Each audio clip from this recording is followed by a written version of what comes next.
So the cash flow chassis concept is this, like if we deal with the car world, the chassis is what we think of in terms of, the underpinnings of a car. This Audi TT and this Skoda Octavia are actually built on the same chassis. So the same, the same platform is the modern word in the car industry. But here we have a sports car and a sedan, both built on the same building blocks, the same chassis, really. And we're not saying one's better than the other, but when we're talking about a business, we could liken the Audi TT to being a fast, profitable, exciting business, and the Skoda Octavia to being a sedate, everyday workhorse of a business. Hard work, not fun, those sorts of things. So when we're dealing with your business, and I said, you may be in sales, you may be in direct sales, network marketing, you may be have a small business, may be working with us in our Save Your Home Business division in the wellness industry. You may be self-employed, looking to get more jobs. Basically, no doubt you have a desire for more cash flow, more profit, or a bigger bonus. Obviously the wording would differ depending on the industry that you're in. So, I call it the cash flow chassis, but, it could be the profit chassis or the bonus chassis or whatever here. Now, if you're employed in an employment situation, then this is different because you don't have the ability to just change the amount of cash flow coming in because you get paid based on what the job is worth, not on the results that you produce. Your boss gets paid on the results that you produce. And so, as you know, in any business here, you would obviously need to make a profit, you would need to create more turnover. Or, in a direct sales arena, you might call that monthly volume. And so, obviously to have more profits, more cash flow, you would need more volume, more turnover in your business. Well, how would we get more of that?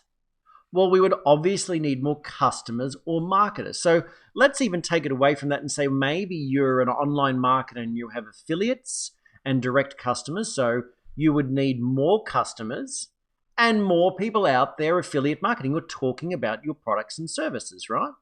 If we take it to the franchising arena, franchises don't just have customers, but they have franchisees, which help them have more customers. So McDonald's grew not by focusing just on customers, but by focusing on having customers and marketers.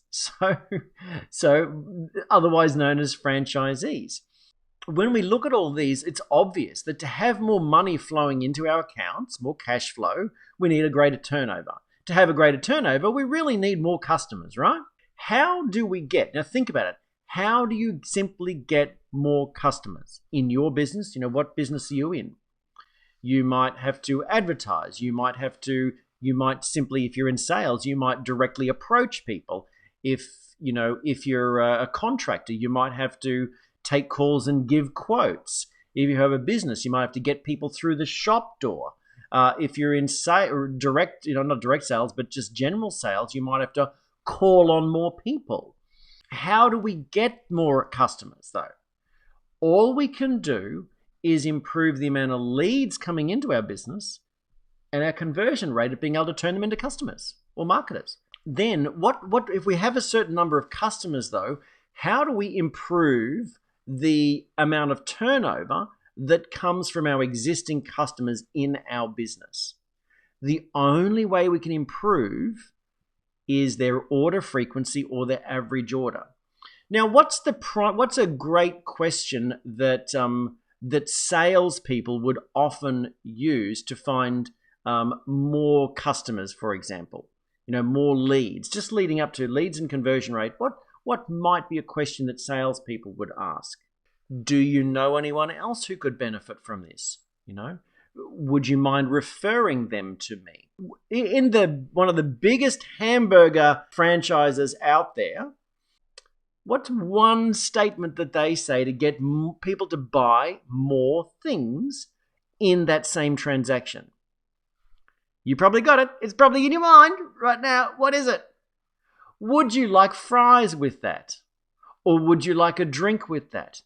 And so I think statistically it's something like about 3 out of 10 people will actually say yes if they're just asked. So that's an example of how one question can improve the average order. What about order frequency? How can you be in touch with your clients more to have them bond with you more and more likely to come back more frequently? Can you educate them more powerfully? Can you incentivize them to reorder from you more frequently? Can you make it easier? What can you do to improve the order frequency and the average order? If you do that, you're going to create more turnover. So then we look at the turnover that your business has created, and how do we turn that to a bigger cash flow? Well, that's where margins come in. So obviously you can reduce your expenses, you can increase your prices, for example, if you're in a business that can do that.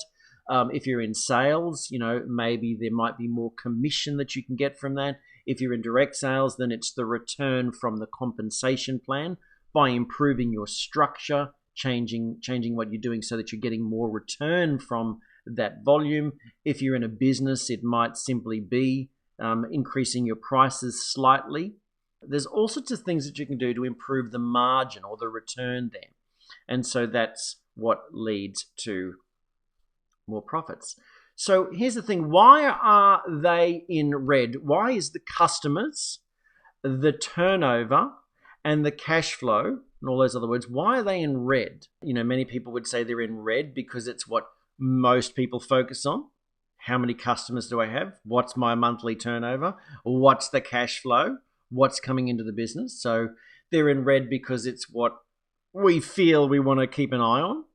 So they are the results, yes. So the four disciplines, yes. And in terms of the 4 disciplines of execution, as Emma writes in, they're lag measures. They're things that come after something has been done. You just think about it. In any business that you're in, you can't just, I want more customers. Well, that's nice. That's a nice goal. What can you do to bring those customers in? You'll need more leads and you'll need a better conversion rate. All right, I have an existing customer base. What can I do to improve my turnover? Improve how often they order and how much they order. And then, all right, so I have an established turnover. Things are really working for me. How do I improve my profits? Maybe you just need to restructure and improve your margins. Yes, they're lag measures. They're the results. So I like to put it this way. You can repeat after me. There's a business lesson here. You can't improve what comes after the equal sign unless you improve what comes before.